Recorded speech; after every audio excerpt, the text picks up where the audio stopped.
On last night's live stream, I was gloating that I was doing really well in my trading competition versus BitBoy, and I warned that the price of Bitcoin was likely to come down and I wasn't going to take profits. The result of that is this, where I'm now losing money. We're in like $9,000 in a profit yesterday, now we're 1,700 in a loss. And this is kind of similar to when you go racing and you stick it in the wall because you're being a little bit too ambitious, and you end up with a scenario somewhat like this, whereby that's what this is, where you had something perfectly good, it was all going very well, all very nice, we'd taken the long position here, the price was pumping, and then and I just knew it was going to happen. I even said it would happen on the stream, and I just ignored my own good advice there and decided to just hold it all the way back down again, which is quite frustrating because my liquidation point is here. I'd rather not hit the liquidation point, but you never know. I'm going to be carefully watching this like a hawk, and today we're going to be discussing what is going on now with the price of Bitcoin, because this is the chart that I brought up in last night's live stream, where the price of Bitcoin here is around $70,500, the price of Bitcoin here is around $69,300, and I want you to slap a like on this video. Press that like button, let's try and get 1,000 likes. It's unlikely we can do it, but I would really appreciate it if we could just try. Anyway, moving on. You can see we've got a level of support here. I said we'd come down and retest that level of support. What concerns me is we've not tested it yet, and that could mean that the price of Bitcoin can go even lower to around $68,500 and still, realistically, bounce quite significantly throughout the course of the weekend. Other interesting things to take note of right now is that today is a bank holiday. What does that mean? Well, it means that the stock markets, they're closed. There isn't really any institutional volume. The market is free to do what it wants to do without the interference of these behemoths that have become involved in crypto recently. I hope that doesn't mean we all dump on each other. I really do. It's going to be an interesting one, that's for sure, because basically the CME gap technically opened up yesterday, although I'm not 100% sure on that, because it's always unclear whether the CME gap opens. Yeah, so the CME gap actually did open yesterday. You can see here, this is CME Group Exchange, where the price is $71,530, which for me means it's probably still worthwhile funding and holding onto this long position here, because actually we're still favoring a bounce over a drop. Now, there's a couple different charts I want to bring to your attention in today's video. The first one is Bitcoin, the second one is Frontier, because I think there's going to be opportunities on both charts here. But if we go over to my main Bitcoin chart, where we've got the analysis going on, there's a couple different things that I want to show you. First of all, what is happening on the 5-minute chart with regards to Crypto Saving Experts Indicator. Crypto Saving Experts Indicator took a short position earlier today, but currently it doesn't have a trade open here on the 5-minute. Does it have a trade open here on the 15? Again, no trade open on the 15. Does it have a trade open on the 1 hour? It is currently short on the 1 hour. And I never like to see that because it's been a better trader than what I have this past few months. You can see on the hourly, takes a long position all the way up here and makes an absolute fortune. I don't like to see it with my own indicators shorting against me. That's not generally the most positive thing to be seeing. But again, the indicator doesn't understand that this is a bank holiday weekend and you can't code that kind of thing into it. So it is what it is. We've got to take it at its word. It thinks the price is going to continue to decline, and I kind of disagree with it. I actually think we may decline just a little bit further to around $68,500 and then we'll bounce. So I need to do something about my liquidation point because it's currently a little bit high, but I am going to address that after today's video. I remain bullish despite the fact that I still think the price could potentially go a little bit lower. I just think we're going to bounce. I think this level of support here at approximately $68,000 is going to hold, because that's the previous all-time high, and that previous all-time high right there, in theory, it should hold. There's a few bullish catalysts, I think, in the market right now that, I mean, for a start off, let's have a look here at the Bitcoin liquidation heat map on the 3-day chart, because this is actually quite a bullish catalyst for Bitcoin, being that there's a lot of liquidations up here at $72,000, but also there's a lot of liquidations down here at $65,000. Being that it's a bank holiday weekend, literally anything could be happening.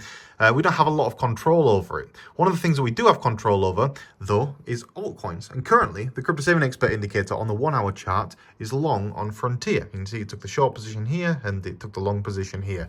It took the long position here as well. That was a good one. That short was not so good. But again, there's different time frames you'll see work for different amounts of effect. Either way, it remains long here on this time frame, which I'm finding quite encouraging because I am currently long on Frontier, and I think that Frontier is a pretty decent shout, being that if you scroll out on the chart right now, you can see that Frontier's had a very messy time of it recently.